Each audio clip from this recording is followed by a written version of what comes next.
اور ان کا کیا حال ہوگا؟ فرمایا کہ لو کان ہؤلاء آلہہ،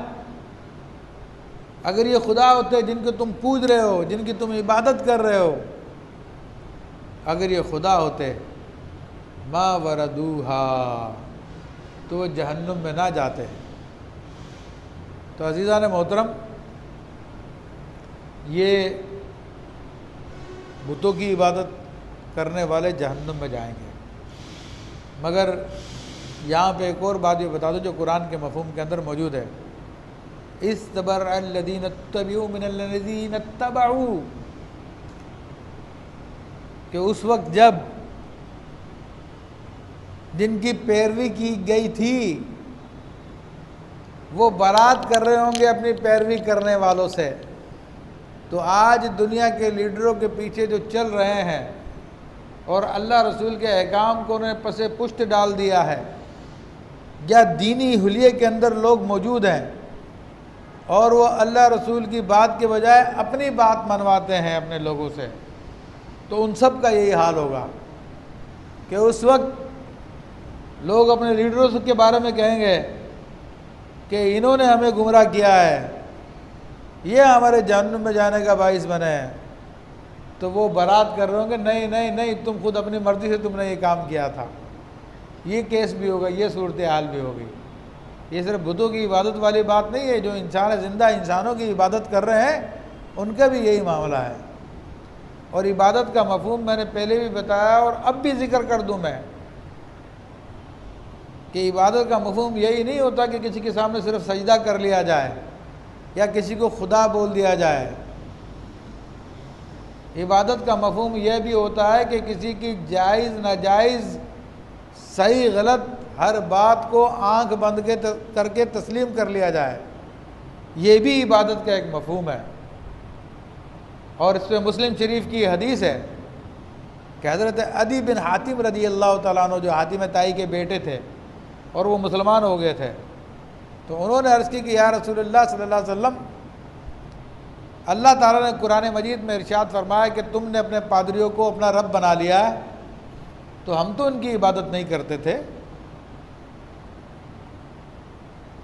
تو ہم نے تو مراد یہ کہ ہم نے تو ان کو رب نہیں بنایا۔ تو سرکار دو عالم صلی اللہ علیہ وسلم نے ارشاد فرمایا، کیا جس چیز کو وہ حلال کہتے تھے تم اس کو حلال نہیں کہتے تھے؟ کیا جس چیز کو تم وہ حرام کہتے تھے تم اس کو حرام نہیں کہتے تھے؟ کہا یہ بات تو تھی، کہا یہی تو عبادت کرنا۔ تو آج جو لوگ آنکھیں بند ہے جن کی،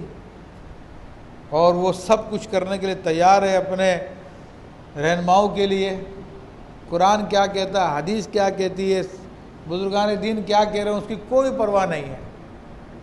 تو وہ دراصل اپنے ان لوگوں کی عبادت میں لگے ہوئے ہیں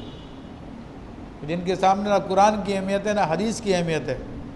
تو یہ بھی عبادت کی ایک صورت ہے، اللہ تعالیٰ ہم سب کو اس سے بچائے۔ فرمائے کہ لہم فیہا زفیر وہم فیہا لا یسمعون، وہ اس میں رینکیں گے۔ رینکنا کہتے ہیں گدھے کا ڈھینچو ڈھینچو کرنا، یعنی گدھے کی طرح وہ چلائیں گے، شور کریں گے اور وہ اس میں کچھ نہ سنیں گے، یعنی اتنا چلا رہے ہوں گے زور زور سے کہ کسی کی کان پڑی آواز بھی سمجھ میں نہیں آئے گی۔ یہ ایک معنی یہ بھی اس کا۔ اور ظاہر سی بات ہے، کہیں مجمع ہو اور مجمع کے اندر کوئی خوفناک چیز آ جائے تو لوگوں کی چیخیں ایسی بلند ہو رہی ہوتی ہے تو کچھ بھی نہیں سن رہا ہوتا، تو وہ تو جہنم سے زیادہ خطرناک کون سی چیز ہو سکتی ہے؟ تو وہاں پر یہ حال ہوگا۔ اب کافروں نے ایک اعتراض کیا کہ بھائی قرآن تو یہ کہتا ہے کہ تم اور جن کی تم عبادت کرتے تھے تم سب کے سب جہنم میں ہوگے، تو عیسائی جو ہے وہ عیسیٰ علیہ السلام کی عبادت کرتے ہیں، یہودی حضرت عزیر علیہ السلام کی عبادت کرتے ہیں، تو اس کا مطلب یہ ہے کہ اللہ کے دو نبی بھی تمہارے نزدیک جہنم میں ہوں گے؟ یا اسی طرح آج کوئی کہہ سکتا ہے، جیسے میں نے ایک مفہوم بیان کیا آپ کے سامنے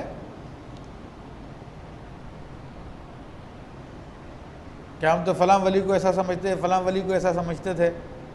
تو کیا معاذ اللہ وہ بھی جہنم میں ہوں گے؟ نہیں نہیں، ایسا نہیں ہے۔ قرآن مجید فرقان حمید خود اس کی وضاحت بیان فرما رہا، ان الذین سبقت لہم من الحسنی، اور بے شک وہ جن کے لیے ہمارا وعدہ بھلائی کا ہو چکا ہے، یعنی جو اللہ کے نیک بندے تھے، جیسے کہ سیدنا عیسیٰ علیہ السلام، سیدنا عزیر علیہ السلام،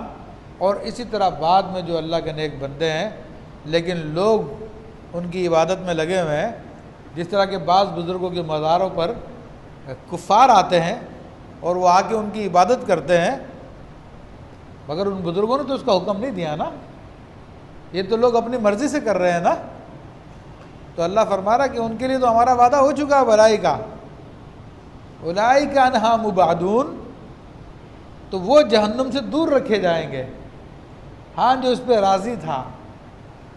خود اپنی عبادت کرواتا تھا، وہ ضرور جائے گا جہنم میں۔ لا یسمعون حسیسہا، وہ اس کی بھنک یعنی ہلکی سی آواز بھی نہیں سنیں گے، یعنی جہنم سے ان کو اللہ تبارک و تعالیٰ اتنا دور رکھے گا کہ جہنم کی ہلکی سی آواز بھی ان کو نہیں آئے گی، یعنی وہ جہنم سے بہت دور ہوں گے اللہ کے نیک بندے، خاص بندے۔ وَهُمْ فِي مَشْتَهَتْ أَنفُسُهُمْ خَالِدُونَ، اور وہ اپنی من مانتی خواہشوں میں ہمیشہ رہیں گے، یعنی وہ تو ایسی جگہ پر ہوں گے جہاں پہ ان کی خواہشات و مرادوں کو پورا کیا جائے گا، یعنی جنت میں ہوں گے۔ جس چیز کا ارادہ کریں گے یہ اللہ کے نیک بندے، اگرچہ کہ کفار نے ان کی عبادت کی لیکن یہ جہنم سے دور ہے، یہ جنت میں ہوں گے اور ان کی ہر خواہش کو پورا کیا جائے گا۔